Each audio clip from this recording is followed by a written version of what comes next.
What is up, friends? Greetings and happy Wednesday. Welcome back to the continuation of James Bond. We are finally getting back to some quality Bond action. What is up, Space Hoppercopter? What is up, lurkers in chat, VOD viewers? UH89, thank you for the follow. Welcome new viewers, old viewers, and everyone else in between. I feel really good about finally being back to Bond gaming. We have, as always, an unending supply of video games. Within arm's reach, I have literal piles of games to be played at some point or another. Today, we're playing this. Heck, well, we'll get into it. This, my vintage copy that I bought in high school, complete with price tag and Swedish text on the back of the box. We'll take a closer look at some surrounding materials for this game as we get into it. On Saturday, we resumed the quest to explore the history of James Bond 007 video games with a look at Agent Under Fire from 2001. It was a fun experience. I enjoyed the game, but must admit that I did find it somewhat underwhelming. It's funny because, like, my impression of that game ever since back then was that it was like fine, inoffensive, all right, but not really, you know, that noteworthy, I guess. Especially in the context of Nightfire, which came later, which, I mean, I guess I didn't necessarily hear much about it, but I bought the game and I really, really liked it. So I always had the kind of the image of Nightfire as like, hey, this is an awesome game. I don't want to call it a hidden gem. Those are some loaded words, but you know, I thought it was a game that didn't necessarily quite get its due. But that's mostly to do with the infinitely long shadow cast by GoldenEye more than anything. But I thought it was a great game, and certainly in that context, I didn't seem to ever hear anyone claiming that Agent Under Fire was the superior game or anything. So I always thought Agent Under Fire was like, you know, it's fine, I guess.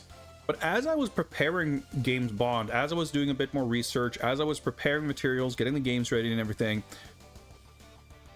you know, you come across certain kind of comments and discourse around certain games sometimes, and you know, you look up a thing on YouTube and you just happen to skim through the comments, and there's like, here's a video with 14 comments of someone going, man, this game was sick. And you know, that's not that's pretty anecdotal. It doesn't necessarily mean much, but through things like that, I got the impression that Agent Under Fire was maybe a better liked game than I had kind of given it credit for.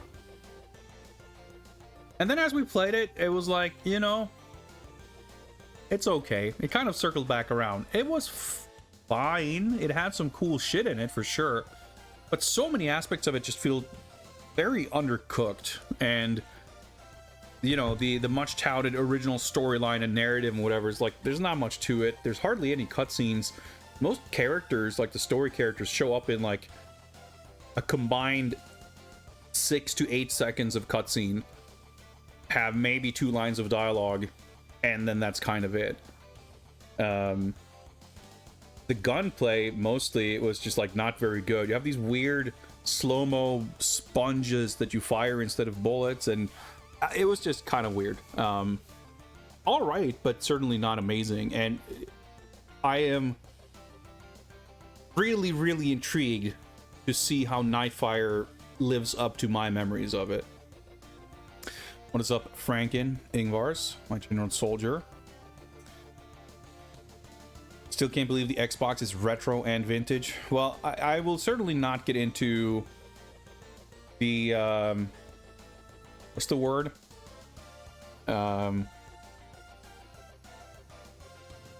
semantics, I don't know.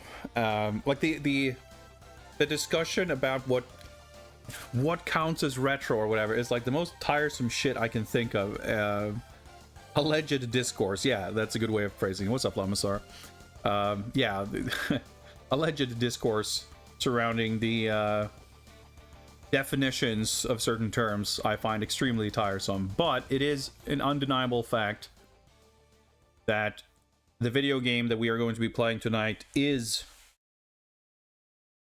21 years old and change. Came out at the tail end, I think, November-ish, or like fall at least, of 2002. So slot that into whatever definition you're using.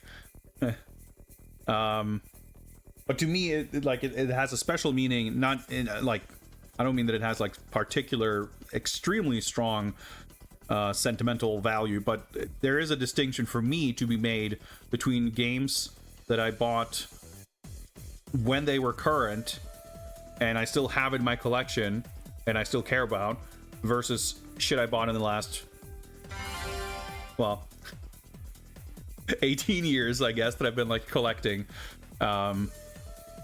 Obviously the stuff I would get early on, like I bought PS2 games when I was living in Japan that were, you know, not current, but they were like 3 years old and not 17. But the other thing is mostly that, like, the games I grew up with were obviously all PAL games, and once I kind of got into collecting, I didn't give a shit. So I think I still have my PAL copies of like Jet Set Radio and Third Strike in my shelf there somewhere. But all like the Mega Drive games that I had, I also had an NES at one point, a little bit later. That stuff is kind of all scattered to the wind, and I don't really care about it because I'm much more focused on the Japanese hardware and software. But for the Xbox, it's a little bit of a different story. It's like worthy of... I wouldn't jettison all of my Western Xbox stuff in favor of a brand new Japanese collection. That doesn't necessarily make sense. So the Xbox stuff, I guess, is a little bit of a... It's kind of a special sort of spot. And it's only like... Well, not the only system, but like it's one of the handful of systems that I would still be interested in buying stuff for, where I wouldn't exclusively be looking at Japanese stuff anyway. Now, as it turns out, this is a PAL game that, as I found out the other day, does not support PAL 60. So we are going to be playing an NTSC version that I have, that I don't have in my hand, but we will be playing it, and it will be fine. But I just noticed it as I was setting up, because I thought it was like, yeah, hey, you know, I've got this copy, we'll just play it. It's like, 50 FPS is better than a lot of games. But if nothing else, for no other reason, 50 FPS games is not going to look great streamed at 60. And obviously, I would prefer 60 over 50 anyway. Yeah, I haven't looked into it in great detail, but there's definitely... because obviously the first thing I saw in my like stats thing for my capture that it was in 50 hertz. So I was like, huh, I wonder if I can swap it to 60. But it's a quick Google just told me that nope, it doesn't support PAL 60. And it didn't seem like I could force it into NTSC via my BIOS or anything either. But even if I could, it probably would cause other issues. So there's definitely like... I would hazard a guess that most Xbox games support PAL 60, but certainly not all of them. A lot more than PS2. But I would say probably Xbox and GameCube might be similar. Anyway, hopefully, I booted it up and it seems to be working, so hopefully the NTSC copy should work just fine. Let me catch up with chat. Ingvar says, good luck with your mission. I appreciate that. Only play the PC version of Nightfire, so no clue how they differ. Yeah, they are two completely different games, and they are, as such, two separate missions in our list of missions. We will be playing 3 Nightfire games. We will be playing the Xbox game first, and then I believe the PC game is after that, and third will be the Game Boy Advance game. I have not played the PC game or the Game Boy game, So those will be exciting. Obviously, the Game Boy Advance one is going to be probably the most different. But the console game was developed by Eurocom, and the PC game was developed by Gearbox. Like, it uses... Like, there are shared elements between them. They use the same kind of storyline and characters and everything, and I'm sure there's plenty of, like, art assets that are shared between them. But I think the game mechanics... Like, we'll watch some video and stuff later. I guess we would not be focusing on the PC version, but as I was gathering materials, I saw like a brief snippet of a trailer, and within like 2 seconds, they showed stuff where it's like, huh, okay, that's not in the console game. So I think there's going to be similarities and there's going to be differences, but I don't know the PC version well, so I'm excited to see what it's like. I have not done any work currently to like install it and set it up, but I'm sure I did some research when I first grabbed this stuff like 2 years ago. So hopefully actually running the PC version is not going to be too much trouble, but we'll deal with that when we get to it. We have the Xbox game to focus on first. Yeah, Agent Under Fire, like, the shooting isn't great, but I kind of like the level design being very simple and straightforward and not like overly complex and tedious. It has checkpoints. Like, it doesn't have any of the frustrations that I felt somewhat frequently in both GoldenEye and The World's Not Enough, which are kind of the two most similar games to compare it to. As irony would have it, I guess the driving levels, one of the two driving levels was like a little bit of a confusing mess, and it wasn't very satisfying when I eventually finished it. But I thought the driving levels were surprisingly ambitious, and that's maybe colored by the fact that, from my recollection, the driving missions in Nightfire are extremely linear and straightforward. That's not a complaint, but that had colored my expectation. And in Agent Under Fire, the driving levels are kind of open-ended. You have this like free roaming map that you can just drive around, which it's pretty interesting. We haven't quite seen that, and it's not the kind of thing I would expect to see for like a driving level in a first-person shooter.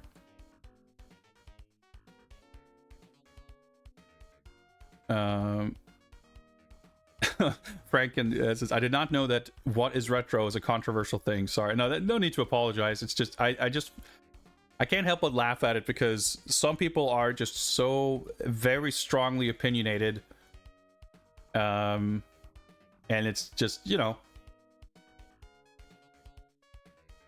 I guess my personal stance on the matter is that it's like you're not going to be able to come up with one satisfying definition. If it's like the stricter and more specific definition you come up with, the more like holes you're going to be able to poke in it. Like the idea of if something is X, I mean, like it only works if you have a definition that's like, well, if I was a kid, then it's retro or whatever, you know, something that's a little subjective and arbitrary in and of itself. Anything that's like, well, if it's X amount of years old, then it's old. And I don't think that really works, because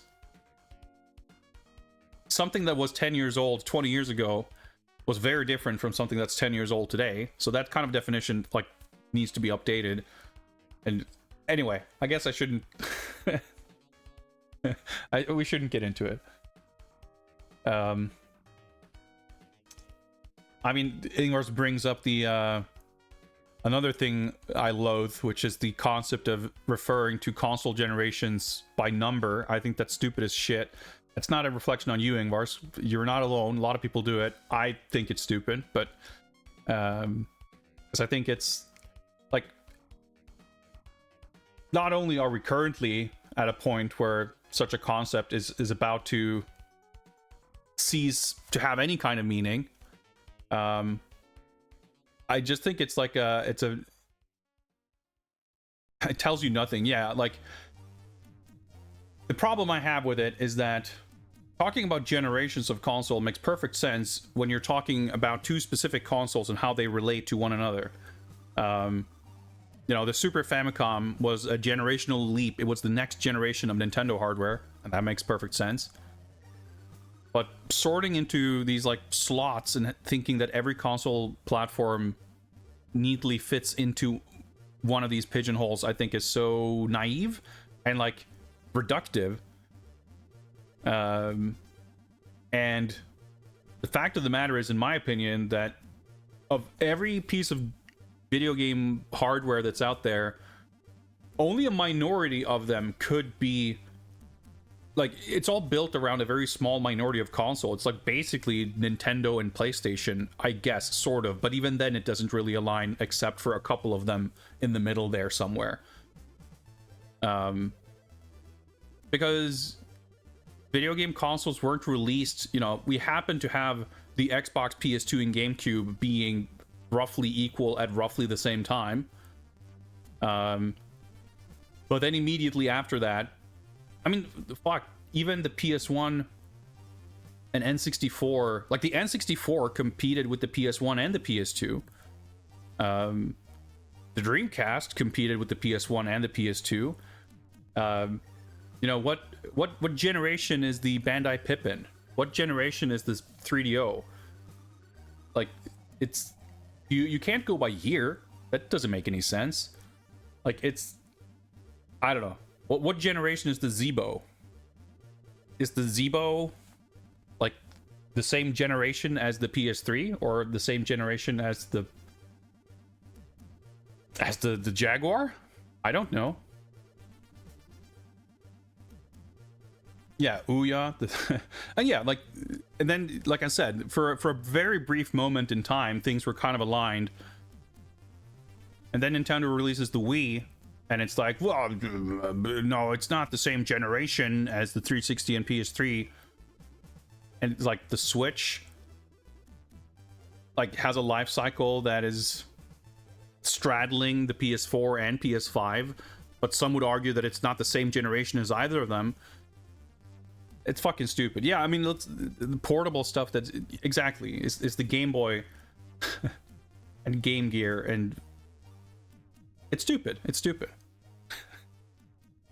And it's, I don't know, I feel like whenever I hear anyone refer to like console, a numbered console generation, I mean, and I put this is on me, so that's fair, but I always read it as some kind of a weird flex where people just want to sound cool, and it's like fucking stupid, and it's not informative or helpful. It's, I don't know, I kind of feel like it doesn't make you sound cool. It kind of makes you sound like a bit of a tool, if I'm being perfectly frank. But I'm sure there are contexts in which certain people communicate with others and they use those numbers, and within that context it makes sense. But whenever I hear it, first of all, I don't know what it means. Like, why would I bother learning to keep track of some kind of vaguely agreed upon notion of what number corresponds with what console? Because I get confused anyway, because there's going to be immediate exceptions to, I don't know. Talking about video games is fun, isn't it? Anyway. We're going to play an Xbox game, and you can just decide for yourself what generation that is. That is something you care about.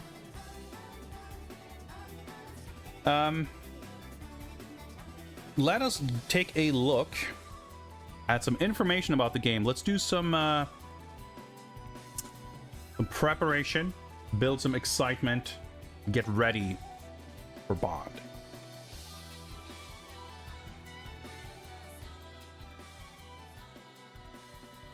Before we get started, before we get into any of the details about 007 Nightfire, let us quickly recap the somewhat updated system for the Q Branch Research Funding Initiative. What is up, McCall45? I think anyone that mentions console generation is only talking about the mainstream, like Nintendo or PlayStation, Sega consoles. Exactly. I mean, that's the long and short of it, because it doesn't, and even then, like, it doesn't, it's impossible to apply without having a bunch of caveats, or, like, you know, things don't align neatly, because, like, the SG-1000 and the Mark III and the Master System, they are for all intents and purposes, all competing with the Famicom or NES. But you could also very fairly say that the Master System is a generational leap from the SG-1000. But is the SG-1000 a generation before the Famicom? Ugh, it's stupid. Like, it's a system that can only make sense if you are oblivious to like 80% of video game consoles. I think that's what it really boils down to, and that's why I just like fundamentally don't even want to entertain the idea of making sense of it, because it's so self-evidently doesn't make sense if you are aware of anything outside the most like mainstream of a particular pocket of time. Anyway, let's talk about Q and Q Branch and research and funding. Games Bond consists of 50 missions to be taken on, and we are actually around the halfway point, aren't we? Once we finish Nightfire, we will officially be done with the first half of Games Bond. That's exciting. But in addition to the 50 official on-the-record missions, there will be secret missions, extra games to be played that did, for one reason or another, not quite fit into the qualification of the official game list. And we will be taking on those missions if you, the viewer, will help make it happen. All contributions to my channel in the form of subscribing, cheering, donating, buying merch, what have you, will add to this little number down there which says daily objective 1000 Q credits. And Q credits, numbers gets complicated with Twitch, but roughly it basically equals 1 bit of cheering or equivalent for 1 credit. So today's objective is to reach 1000 over the course of this stream. That equals 4 subscriptions or $10 or 1000 bits or something along those lines. We did complete the daily objective on the previous stream, so we have completed 1 daily objective. Once we have done this 10 times, we will unlock the next secret mission, and it will be added to the list and scheduled for an upcoming stream. So that's how that works, and you can always type Q, !Q in chat, and you'll get a little pop-up thing there at the bottom of the screen, which will show you the current status. Actually, let me try that to make sure, or Ingvars can do it. Let's see if it actually works. Looks like it's... Oh, yeah. Okay, let me check here. It might be actually disabled, so let me check this actually... Awesome. We're going to do some testing. Actually, let me see if I can do it, because that was the thing before. No, I think it's just disabled. Okay. I disabled it at some point because the Q Branch Research Funding Initiative was not currently active. So let me double check here if it's a thing in... Yeah, there we go. It's in Streamer Bot. It is set to be enabled. That's interesting. So let me see that it actually... The command is enabled. Is the command tied to the action? How do I check that? Enabled.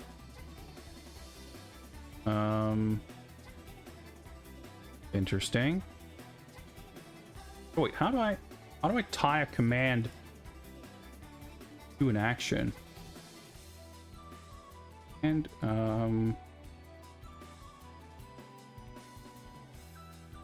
I can edit everything about the action and everything about the command, but I can't find where I assign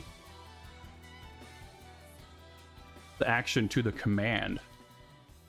That's a little peculiar. Give me a second here to see if I can make sense of this, because I don't think it shouldn't be a Nightbot command. That doesn't make sense, does it? No, of course not. All right, give me a second. Oh, there we go. Wait, triggers.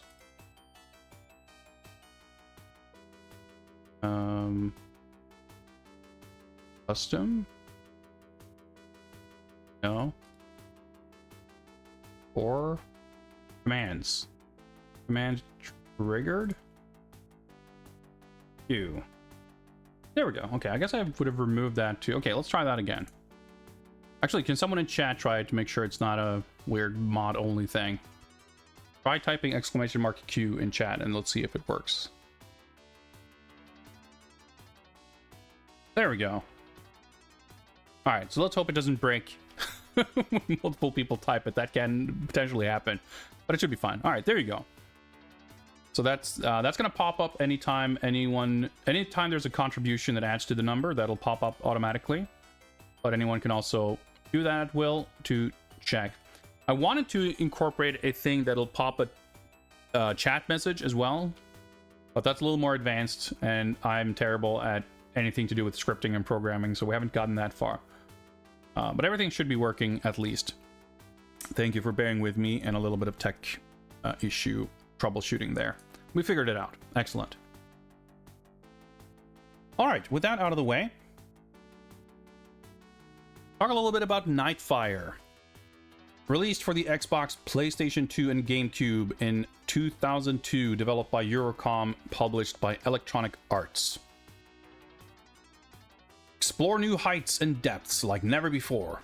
Infiltrate towering skyscrapers, take on treacherous underwater missions, and maneuver your sleek Aston Martin V12 Vanquish through the streets of Tokyo. New state-of-the-art upgradable gadgets and weapons and original missions, including zero-gravity assignments, will leave you shaken and stirred. Well, we'll see about that. We'll hold the game to that, won't we? We have a little bit of materials to look at, some advertising and whatnot. Let's see what we got.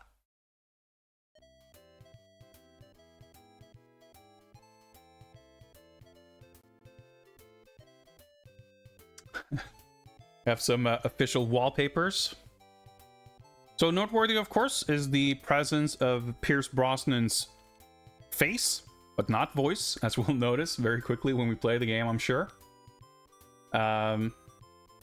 See some introduction of some of these characters soon enough. See what else we got. Got another extremely cool wallpaper. Man, remember desktop wallpapers? That being a thing for games? It's pretty funny too that like Bond so clear, like the model for Bond, at least here, we'll see what it looks like in game. But I think even in the game he looks pretty good. But a lot of the other characters clearly don't look as realistic, and they don't mesh super duper well. I think we got some. Let's do that. It's better optimized.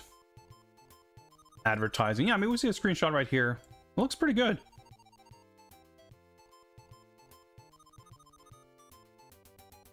There's never been a Bond like this one. EA Games' James Bond 007 Nightfire combines a great original story, intense shooting and driving action, slick gadgets, powerful weapons, and cool multiplayer modes. A license to thrill on Nintendo GameCube. He doesn't look thrilled. He looks a little concerned. Looks like he left his oven on. But that's okay. Damn, look at these sexy ladies. They'll showed up to the party wearing the same dress, I guess, but that's fine.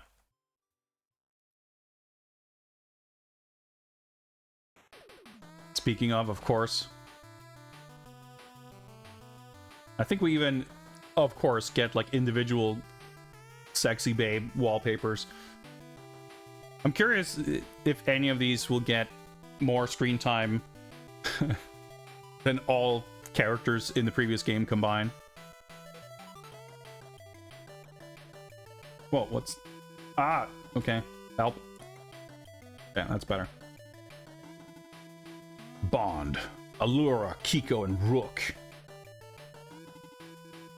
I guess Bond brought his janitor's jumpsuit from the previous game. Looks a little bit more tactical here in black. Still not the perfect look, but we've seen him in the tuxedo already, so that's all right. Allura McCall, an MI6 operative based in Tokyo. Allura is extremely adept with a variety of firearms. I'm just in my mind, I can't do an impression, but I'm thinking, like, I'm reading this in, like, the voice of Colonel Campbell from Metal Gear. Dominique Paradis, the stunning French beauty, is ideally suited for deep undercover operations.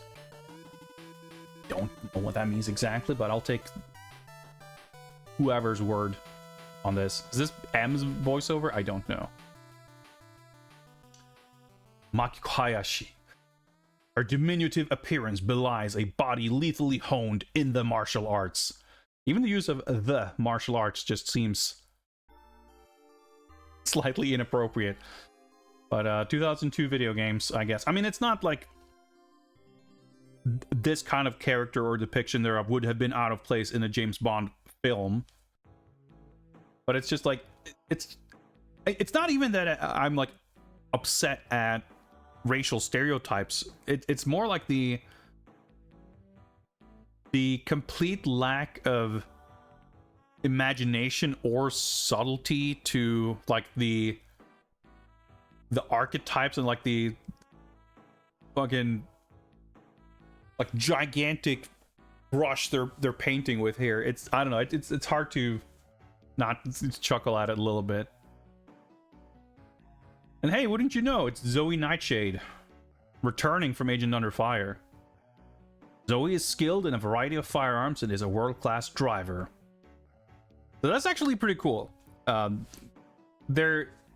was surprised when we played Agent Under Fire that there was... I knew that the games were different. I knew that they had different developers, etc. So I was not really expecting any kind of gameplay or especially narrative continuity between the two games. But when playing Agent Under Fire, one of the first things you kind of get introduced to in the game is the concept of the Bond moves. And that's the thing that I loved in this game, which is basically at any point during a level, if you have the opportunity to do like a cool thing, you know, like zip line down something, or I don't know, use a laser to destroy a lock, like the things that qualify as Bond moves.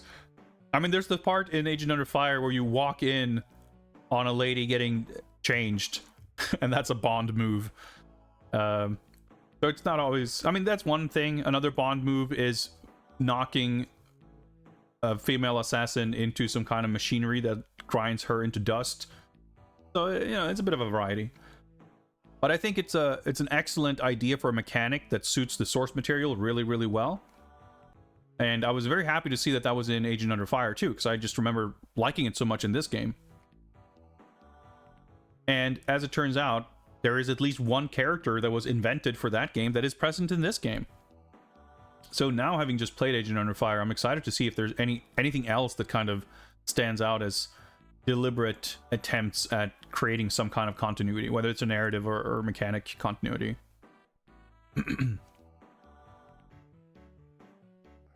Does this game have bots on console? It does, yes, because I remember playing with bots back in the day.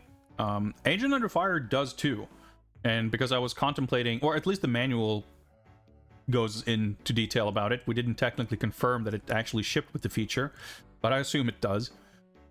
When we finished the game, I was like on the fence on whether I wanted to spend some time on stream messing with the multiplayer bot stuff. I ultimately decided against it because I didn't feel like dedicating a stream to it, because I didn't think it would be that fun, frankly, because the shooting in that game just isn't very good. But we might take a look at it in this game if the shooting is as much superior to Agent Under Fire as I remember it being. But we'll see. Didn't only some console versions have bots? Can't recall. I don't know. We're only playing the Xbox versions. Hypothetically, I suppose there is a possibility that only the PAL version of Nightfire had bots, like maybe it shipped later than the US one and they didn't include it in time or something. I wouldn't rule it out, but I don't really know. And if we can't do it, then whatever. Like, it's not... It either way, it falls outside the scope of the main purpose of kind of doing this. I'm like less interested in the multiplayer stuff, especially fake multiplayer with bots. It's like a neat, cool thing, but I'm okay with kind of glossing over it. The new Bond adventure coming November 2002. Pretty cool, simple ad. I mean, it doesn't say anything, but, you know, it's Bond, November. Oh, yeah. So I did find this. We'll see. I think I have another image also. Obviously, this is from a PC magazine. They claim that the creators of Half-Life are back. That's a little bit of a stretch. The hired contract studio that made 1 or 2 Half-Life expansions are back. Unless they are potentially referring to any particular individuals that may have left Valve to join Gearbox in the time between. I don't exactly know. And yes, this certainly caught my eye, but there's going to be a picture in a second that is even more noteworthy. So we can recognize Kiko here. Even though she kind of looks a little bit different too, but it might just be the perspective kind of making it look a little bit off. But very obviously, this is not Pierce Brosnan. If they attempted to make this look like Pierce Brosnan, they didn't do a very good job. So that is interesting. July 2002, which I was gonna say it's American. It's not. It's a British magazine, but July. If it says July on the cover, it probably means it came out in fucking April or some shit. So it would have been some time before the game came out, but not like ages ahead of it. Yeah, here we go. So we got German PC Action Magazine. Die ersten Tests, James Bond. Schließt den Bond fürs Leben. Warum der Shooter noch heißer ist als die Bräute aus den Kinofilmen. Well, the interesting thing here is that, as far as I can tell, this looks a lot more like the model. Well, it looks like the person in Agent Under Fire than it does look like Pierce Brosnan. It very clearly is not the same model. It's not the same art asset, but it, like, I guess depending on when this was, I don't know if we can have a date on this and look like it. Could this have been, like, this image did not show up when I was looking for promo materials for Agent Under Fire, but, and I also didn't find any images that seem to have this, like, model. Obviously it's not from in-game or anything, but yeah, I just found it an interesting picture. But I mean, that's perfectly logical, Nuke Skywalker. Like, it makes sense that they may not have had any press assets for the game yet, or they just had this picture and thought it worked better. Who's to say? But again, obviously there's this. I mean, fuck, maybe PC Zone made this image themselves. I have no idea. But it certainly, like, the reason I find it interesting is not just because there is a thing that says Nightfire on it and it has a Bond that isn't Pierce Brosnan. It caught my eye because, again, when I was looking for stuff from Agent Under Fire, I never saw this image. I mean, I didn't look super duper deeply, so I could probably find it elsewhere, but it caught my eye anyway. Dude, everyone in chat is fucking excited as shit about German DVD Spiele demos from 2002. Yeah, there's Age of Mythologies and James Bond 007 Nightfire demos. There's also 8 weitere Demos darunter. Oh, Herr der Ringe, die Gefährten. Platoon. Nolf 2 multiplayer demo. Oh, dude, there's 15 scharfe Spiele videos. Anyway.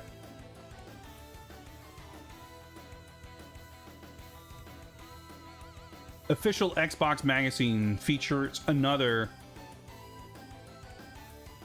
what appears to be Agent Under Fire style Bond. It's entirely possible, again, that some of this coverage was just timed such that there wasn't really any press material. Maybe it hadn't been fully made official or made clear or licensed or whatever that Pierce Brosnan was going to be featured. Because obviously in that first, or I don't know about first, but this one ad, like, this doesn't feature his likeness. So, I mean, there's any number of reasons, any number of events that could lead to this result. But I found it interesting that there were at least 3 examples I could find of this game being promoted on magazine covers with a Bond which is clearly not Pierce Brosnan and clearly not the Bond that is actually in the game. Yeah. Blinks is here, everybody. Getting ready. Xbox goes online. Oh yeah, we got one more ad here. I think this is the last one. Survive and thrive in James Bond 007 Nightfire from EA Games. This month, Nintendo Power helps you win gold medal rankings. Alright, so I guess this is a just a random page from Nintendo Power. Alright, let's not spoil all the medal rewards. Bond with your Nintendo GameCube. So interesting. It made me realize I hadn't thought about it, but I wonder if the I mean, I guess they would have mentioned it here perhaps, but I just had a thought if there was some link cable connectivity between the GameCube and GBA versions. I don't know what that would do, but that's a thing that the GameCube did. But I guess this is also, well, I was going to say it's a relatively early GameCube game, but it's about a year post-launch. I reckon the link cable stuff would probably have been available pretty much from day one. But I don't know offhand, like, what kind of stuff was supported by that. Oh, there we go. Well, what we just looked at here is, this is not an ad or preview. This is a strategy guide from Nintendo Power. I didn't really look too closely at what this was before I saved it. So this is clearly, like, when the game is out. So it's not really early stuff as such. But this is an ad, although I assume that this was also... I mean, if they're putting ads like this, it's, you know, it's probably when the game's out. 60 seconds to save the world. Go. I don't know what that's about. I mean, it makes for an exciting advertising theme, I guess. But it's not like the game has a 60-second timer mechanic. You'll need a car, a very fast car. Tick. B12 Vanquish with tons of gadgets. Enough gadgets. Talk. We'll help you blow up a space station or jump out of a plane and stop a secret military force before breaking into Mayhew's estate. Or engineering a rooftop escape from Phoenix International's Tokyo office. Talk. Then exiting a burning gondola. Tick. In the Alps, all in time to rendezvous. Talk. Secret Agent Zoe and Dominique. But don't pat yourself on the back. Talk. Too much, because that was only 1 minute, and there are still 1,400 left in the day. Talk. 60 seconds of Bond's world. It's more than most people do their entire life. Oh yeah, there's also advertising for Die Another Day, which we are going to watch relatively soon, because once we're done with the Nightfire games, there will be some mobile games based on Die Another Day. So to fully enjoy and comprehend those, we certainly need to have seen the film. And that's a film I actually have never seen. So we'll do a Discord movie night for Die Another Day for sure. But I don't want to... I don't want to book it kind of too early, because obviously we still do have a handful of games to get through between now and then. Quick Google shows Everything or Nothing does have link cable stuff. That's cool. Interesting that there's at least, like, one game that has it. The thought didn't occur to me until just now, really, when I saw the bond with your GameCube or whatever it said. Yes, Lamasar. You're not going to reach a list of 50 James Bond video games without a couple of J2ME games. Although there are other mobile platforms as well. But speaking of, you can of course see the entire list of games by consulting the official spreadsheet. So we are entering an interesting era for sure, because not only do we get these a little more polished and slick and playable first-person shooters and 3D games, it is also the era of phone games. And they will take various forms, I am sure. And I certainly have never played any of those before, so that'll be interesting. We do have a couple of video clips to take a look at as well. Some TV commercial. Oh, there's one or two TV commercials, I think, and there's also some like just promotional videos that were like ripped from cover DVDs and what have you. So let's take a look.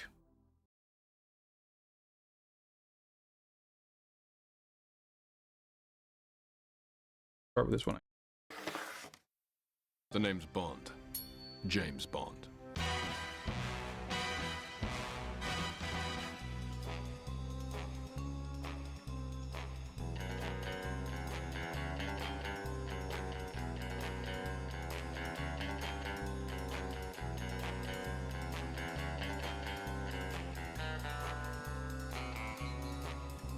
Oh, dude, we got full-on Terminator RoboCop vision. Use the helipad and take care of the body.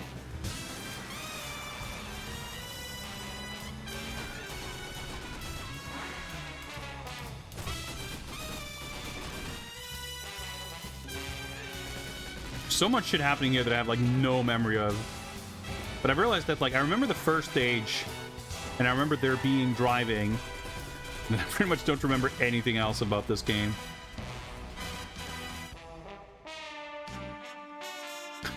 Of course. But even though obviously there's bits and pieces here that are like, it's not all in-game gameplay footage, but the stuff that you can tell is gameplay footage. Like, I feel like graphically this seems like it's a pretty significant step up from Agent Under Fire. Like, the characters look a lot better. It's not that they look bad in the other game. They look more realistic, which isn't in and of itself an improvement, but it feels appropriate to the subject matter. But yeah, it looks good. I'm excited. What else we got? There might, of course, as usual, be some overlap in what kind of footage and whatever we see here, but let's take a look.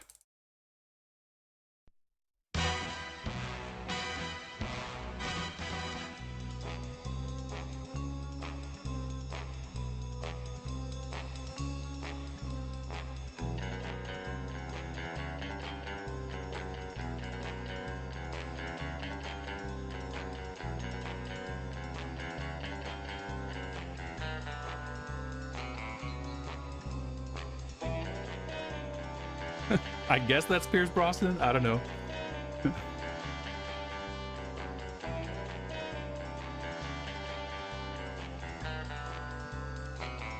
I mean, it's nice that it's at least the proper theme and not like some abomination of a 2000s version, although I wouldn't be surprised if we get to hear some of that also.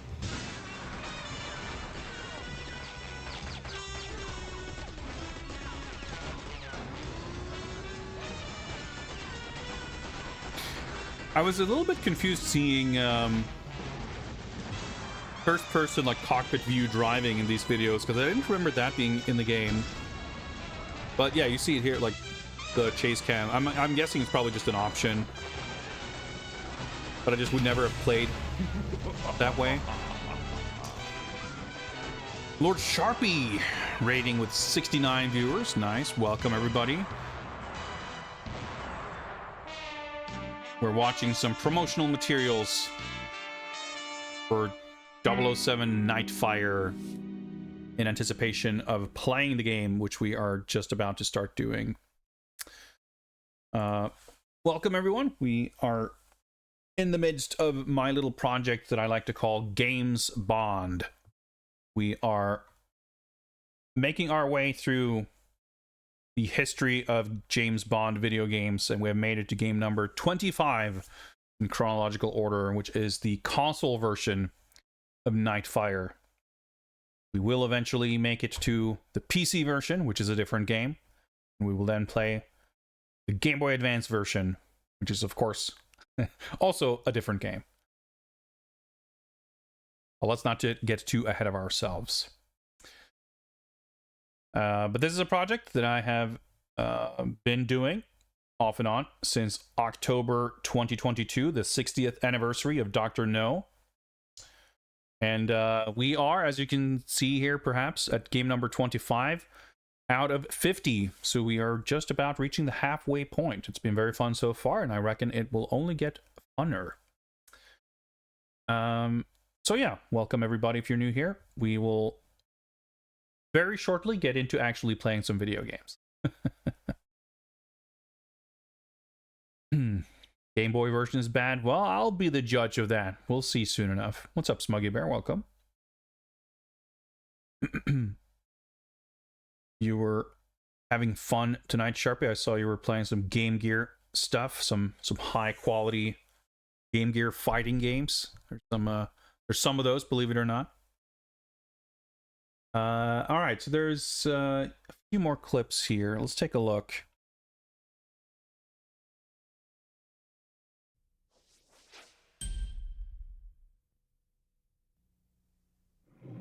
Is this crop? Maybe it's supposed to be.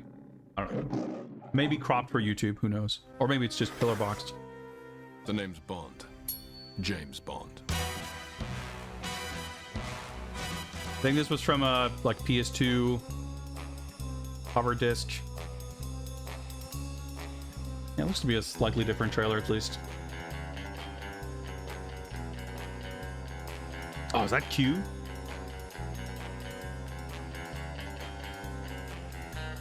Find out, I'm sure.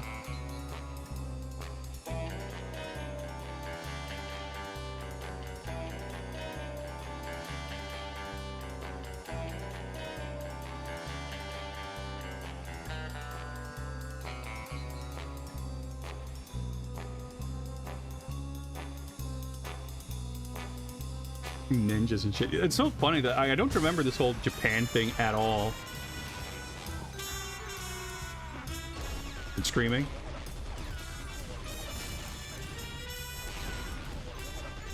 Leaning mechanics.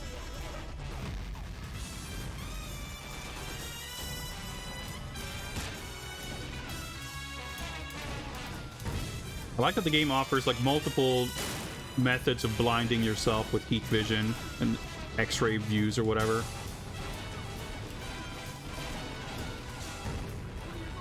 Making it look pretty exciting though, gotta say.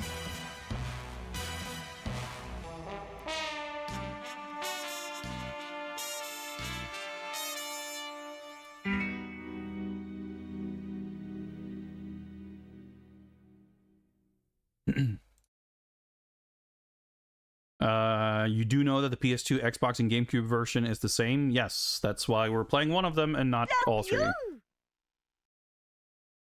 Welcome, Zero Dine. Thank you for the follow.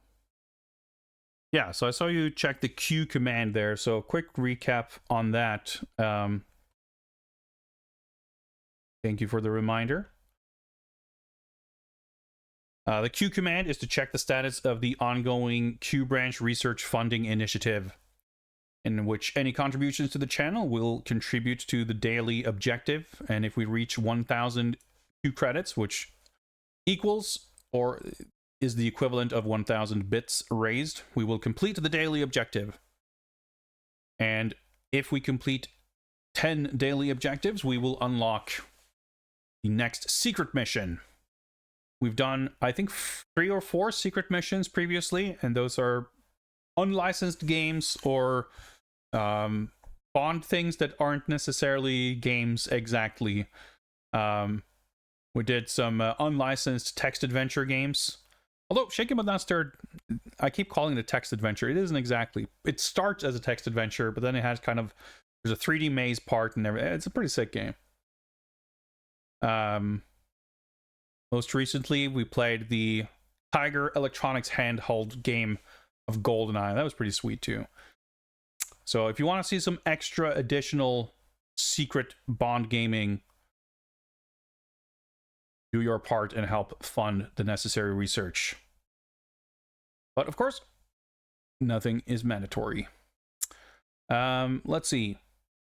That's the game info. Let's hop on back here because we got one little clip to look at before we peruse the manual and get ready to play. Have you got the one that goes like...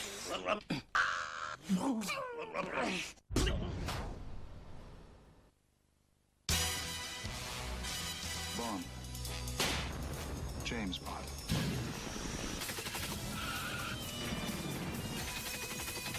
Be James Bond in James Bond's world. Get 007 Nightfire now. From Game. First place for games. All right. Thanks for the advice. I'll just go to my local defunct video game retail shop and pick up a 22-year-old game. I have my copy anyway, so we're good. Well, Nuke Skywalker, how about you run your stream the way you want, and I'll run my stream the way I want. And we can all be happy. How did I like 007 Racing? Very uneven, but kind of surprisingly cool. I recall there being one level that I was stuck on for like 2 hours. But the rest of it was pretty manageable. It had a lot more kind of fun and cool stuff going on that I expected, like a surprisingly good variety in mission structure. Although I find it really funny that we did the Batman project before this a couple of years ago when I played through like 50, 60 Batman games.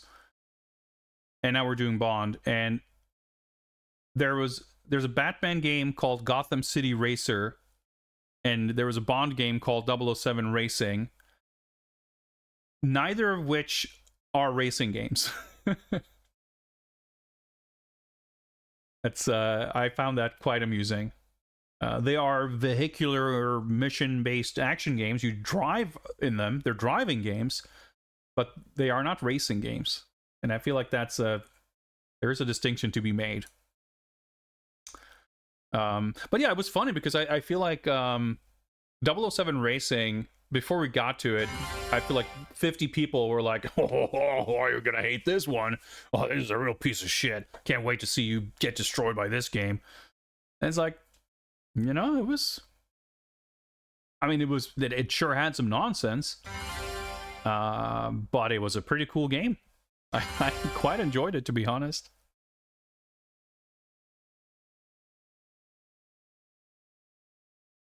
Well, as far as retail shops go, there is literally not a retail video game store in my town. I don't think we had Game. It might have been a Game here at some point, but GameStop closed here. I don't know, 6 years ago, 8 years ago. It's been a hot minute. The community challenge has been unspeakable horror awaits you. completed. And Icarus has contributed 250 Q credits to the fund. Their Prime Gaming subscription. Thank you very much indeed, Icarus. I greatly appreciate the support. Thank you very much. Yes, so with the fight tax raised, we have achieved the goal for the next Viewer's Choice versus Fighting Game Friday night bonus stream. I have some stuff going on this week, so I don't think we will pencil it in for this Friday. But unless something else gets in the way, we should be able to do it next Friday. I will make the appropriate planning and announcements on Discord when details have been settled. But thank you everyone for your contributions. We will be seeing some fighting games in the not too distant future.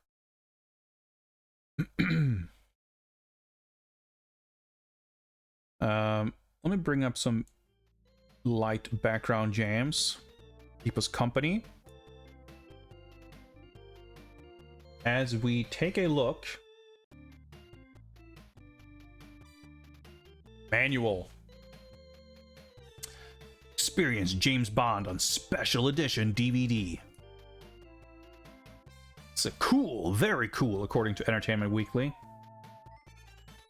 All right, all right.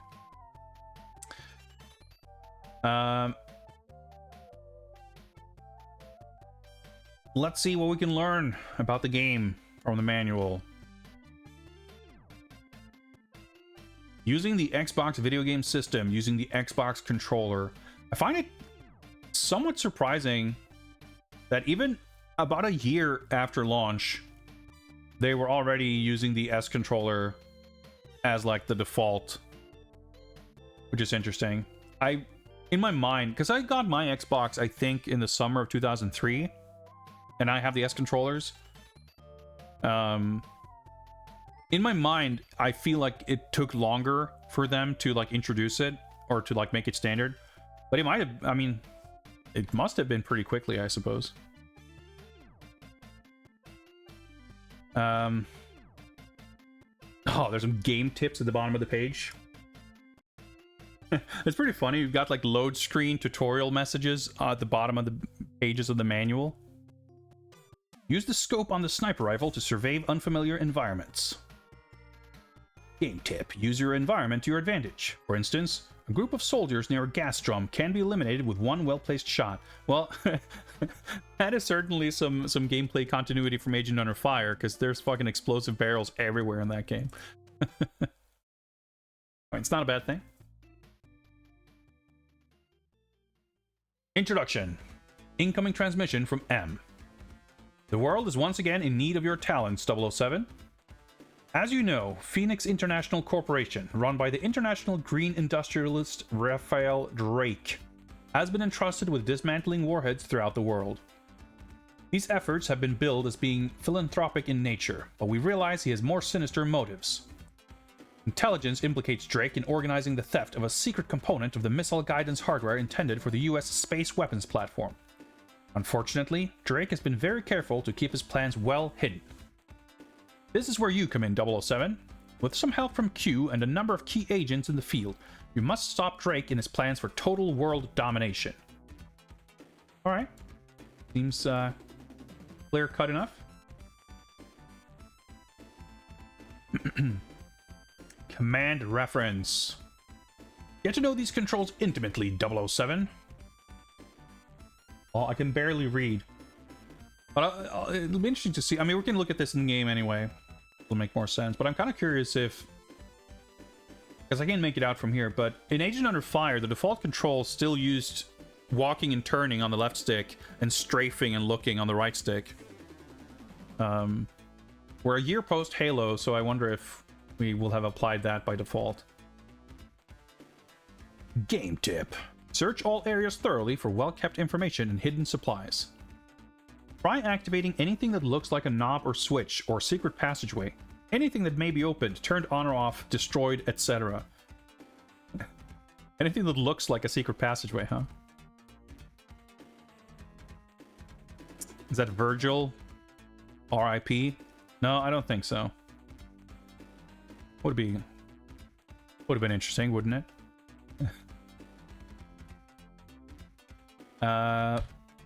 Setting up the game. Setting up a single-player game. All right, I think we don't have to go into this in any super great detail. Spoiler alert, did mess around very quickly in the menus just to make sure the game was running before. So it actually got a somewhat unusual, slightly convoluted, but kind of forward-thinking and not bad system for like user profiles called code names. Something that kind of became more common over that console generation.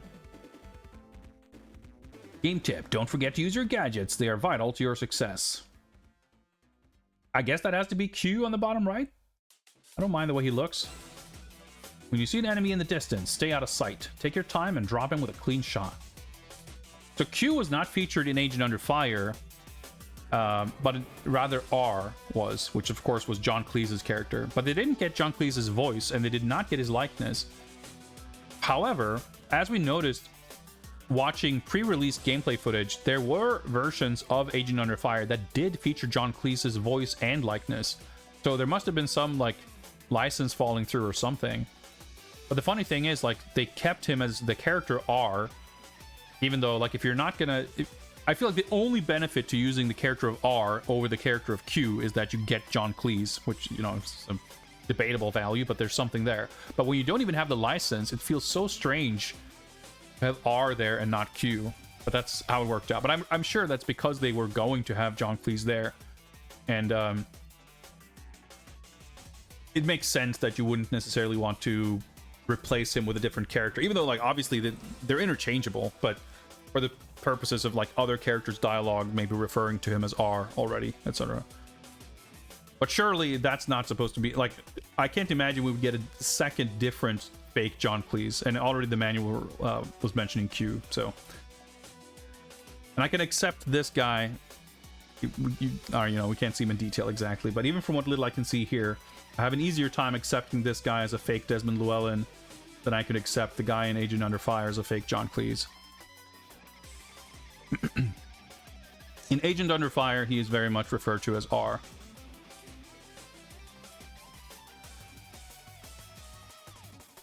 Game tip: if you sneak up on an enemy from behind, put your gun to his back and he'll surrender. That's cool. That's interesting. I don't think Agent Under Fire really had any element of stealth per se. Like, I mean, well, that's not true. It did have that stealth mission where we had to use the tranq gun. But that was like pretty much exclusive to that one mission. We'll see how it's handled in this game. I do remember the first level having a bit of stealth elements to it. Bond in action. Saving the world means knowing what's going on around you, 007. Game screen. Action icon indicates when to use a gadget or perform an action. It's a big thing in the center, top center of the screen. Some kind of flashing indicator that'll pop up contextually, I assume. Alright, in this game we do have body armor and health, which was not a thing in Agent Under Fire.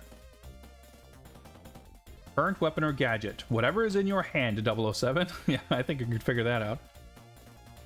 Ammunition remaining in weapon. Reload as often as possible. Spare ammunition. Alright, well, I mean, I feel like I can't see shit from this picture anyway. Health meter. When you're at full health, the meter is a full green circle. As you become injured, wedges of the circle disappear and the meter shifts color from green to yellow to red. Body armor can temporarily protect you from being injured. Current weapon, ammo remaining, blah, blah, blah. Yeah. So I'm getting the impression that this probably went back to more of a GoldenEye style system where you have health, you have armor. Armor can be replenished, but health cannot. But we'll see. Game tip: look for glowing objects. They provide clues as to what action you should perform. Highly advanced cigarette lighter there. Yeah, I mean, IMDb is essentially crowdsourced, right? So there's, for the most part, information is broadly accurate, but not always. And I wouldn't necessarily trust it for video game stuff. Action moves. When you need to grapple to a remote location, perform a hand-over-hand move. Like climbing along. Yeah, it says the hand-over-hand and zipline. It's like climbing along a rope or something. Or zipline across a gap. A green rectangular icon appears at the top of the screen. This tells you that you can perform an action move. When the grapple icon appears, equip your grapple and look for a green target. Ugh, I was hoping we wouldn't have to deal with manual gadgets toggling here. Like, if it's context sensitive anyway, why can't it just be a button to do it? Anyway, we have to aim manually and pull the trigger. To perform a hand-over-hand move, press Y. You grab the rope and the camera view switches to third person. Okay, that's interesting. I didn't remember that being a thing, but I guess it is for a few moves like this. Y to let go, okay. To perform a zipline move, press Y to jump. You grab the rope and slide down the line. Pause menu, results screen. stats screen. Overcoming adversity, using stealth, possessing accuracy, and inventing solutions in the face of overwhelming force. All traits that make you the world's best secret agent. Bond moves. Each mission has a certain number of Bond-like actions you can perform. Your score increases for each action. Alright, here's an interesting distinction. Opponents dispatched. Number of enemies you eliminated. Subdued. Bonus for subduing opponents with your stunner. Surrendered. Bonus for making opponents surrender to you. Stealth rating. Bonus for remaining undetected. Accuracy rating. Aim well and get a higher score. Health remaining. The best agents never sustain injury. So yeah, this is already kind of a little more elaborate than Agent Under Fire, where you had the stat for enemies subdued, but it's like, you know, it doesn't really matter how. You know, the aforementioned stealth level where you have your tranquilizer gun, you shoot people with a dart and they just, their bodies phase out of existence. Like, the game mechanically makes zero distinction between killing and like non-lethal takedowns. It's just that I guess on that level, like, that weapon is flagged as being like allowed to be. Actually, come to think of it, I don't even know if you can get other weapons in that level. So I guess that's probably how it works. Like, in that level, you're not, you don't get guns that you could use to kill enemy, or maybe you pick up enemy weapons. I don't remember. But anyway, mechanically, there's no actual definition of a non-lethal takedown in that game. But here, we have a stunner, and we specifically get a bonus for taking enemies down with it. I'm sure there's no concept of enemies being like knocked out so that their bodies can be discovered by other enemies. Like, I wouldn't expect that to be a thing. But it's cool to know that we can get bonus points for non-lethally taking down enemies, and especially like the surrender stuff. That's pretty sick.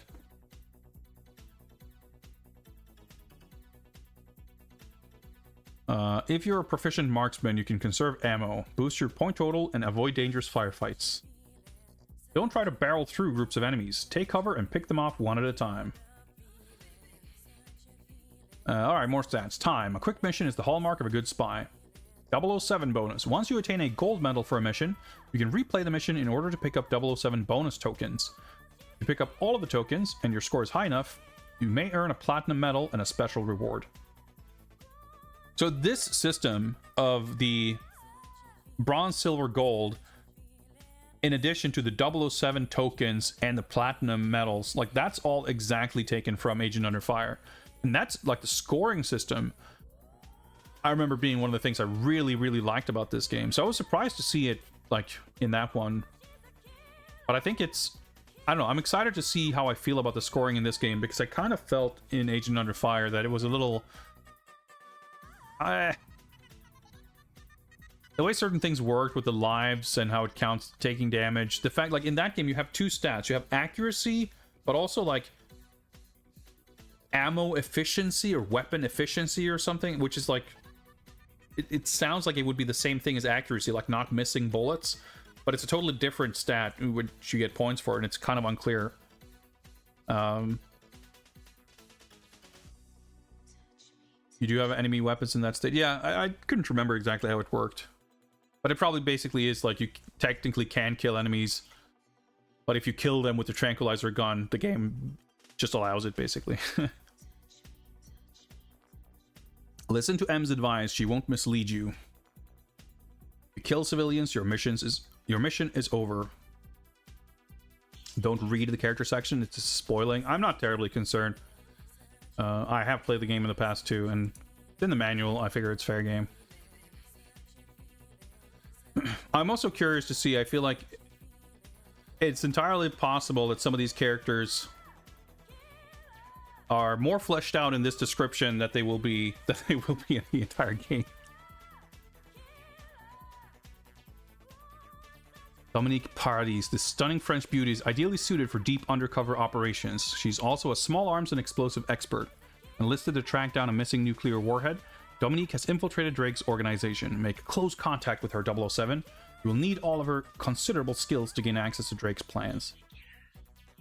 Zoe Nightshade. You will be paired again with an old ally, Zoe Nightshade.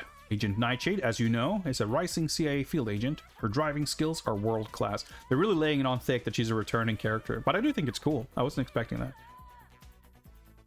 Allura McCall, an operative on loan to MI6 based in Tokyo. Allura McCall is extremely adept with a variety of firearms. We'll find her services very useful, I'm sure. We'll see.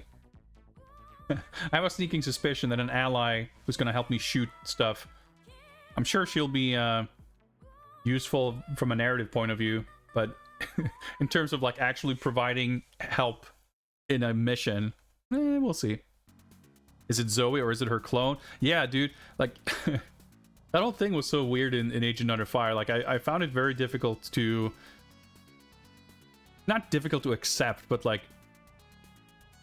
I feel like the game didn't make too much of an effort to convince me that the Zoe that dies was actually the evil clone and the one we rescued was the real one and not the other way around. But I mean, doesn't really, I mean, if she's helping us, she's helping us. Maybe she was an evil clone previously, but she saw the errors of her ways, you know? Who's to say? Raphael Drake is a brilliant and charismatic businessman. In his effort to eradicate post-industrial waste, Drake transformed the Phoenix International Corporation from an ecology-ravaging behemoth into the world's leading regeneration company. Armitage Rook. I think that's the guy on the bottom left, by the way, Rook. As Raphael Drake's head of security, Armitage Rook is a formidable adversary. With his massive physique and determined will, Rook has an incredible ability to survive anything. He'll be difficult to get rid of. Alexander Mayhew. Mayhew oversees Phoenix International Corporation's Japanese holdings and has full knowledge of Drake's dealings. It's highly likely that Mayhew has key information at his country estate outside Tokyo. Makiko Hayashi. Makiko Hayashi is the bodyguard for Alexander Mayhew. Her diminutive appearance belies a body lethally honed in the martial arts. Her loyalty to Mayhew is unquestioned.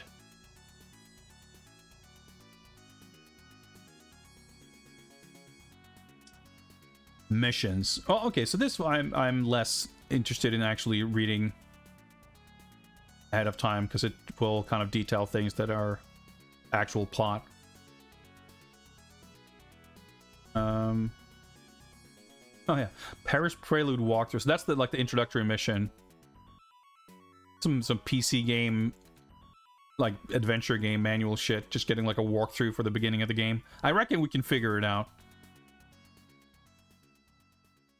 Bond equipped. A key to all successful agents, beside their abilities, is their equipment. Get to know yours, 007. Body armor comes in very handy when not amongst friends. When you're wearing armor, a golden shell covers the health meter. When injured, the golden shell depletes in place of your health. Full armor jacket restores your armor to 100%.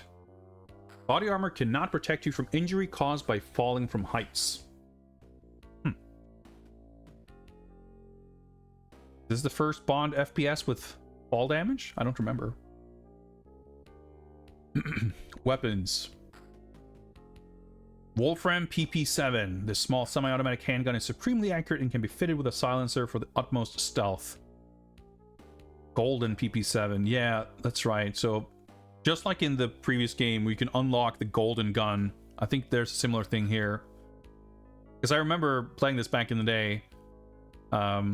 I think what happens is you start with the PP7, and when you get some kind of upgrade or unlocks, I think it gets like replaced with the P99, the P2K.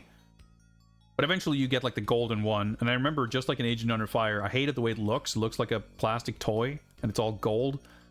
But it is, it deals double damage, so you kind of want to have it even if it looks stupid.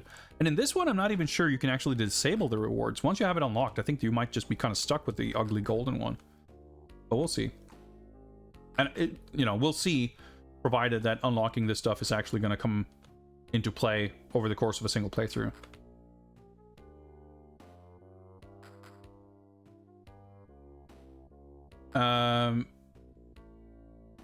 All-Loon Type 40. This reliable handgun can be set to fire 3 rounds with every pull of the trigger. That's meant to be. The Raptor Magnum. This heavy caliber handgun is a powerful ally. The clip size is low, but some models come with laser sight, which makes them more accurate, but takes a little longer to aim. Quite the run-on sentence there. I guess that's probably going to be like a Desert Eagle. They retain some of the naming conventions for the fake weapons, but not all of them. Maybe. I'm not sure. Although, I guess, I mean, you would think that it's a revolver. I guess when we talk about clip size, I was thinking it would not be a revolver, but maybe it is. Deutsche M9K. That's the MP5K, I think. Very accurate submachine gun can be equipped with a silencer and is ideal for covert missions. Storm M932. This reliable lightweight machine gun has large clip but low accuracy. The Swiss SG5 Commando. That's the SIG rifle, I guess. This compact assault rifle has a high rate of fire but can be switched to a more accurate 3-round burst. Advanced Individual Munitions System 20. AIMS 20 is an advanced military weapons system. It is fitted with a computerized telescopic sight and can be switched between a powerful rifle firing 3-round bursts or a fast-firing grenade launcher. But I'm also wondering if this maybe is not all the weapons, because we saw in the footage... Well, actually, never mind. I was going to say he was using like a mini Uzi or something, but I guess that might be the Storm.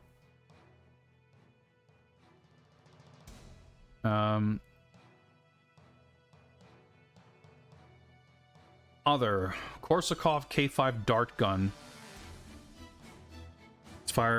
Weapon fires a dart capable of temporarily tranquilizing an opponent. Its capacity is 5 rounds. Frenzy Automatic 12, that's the SPAS 12 again, featured. This shotgun's larger capacity and high rate of fire makes it an effective combat weapon. Higher than what? There's no other shotgun listed here.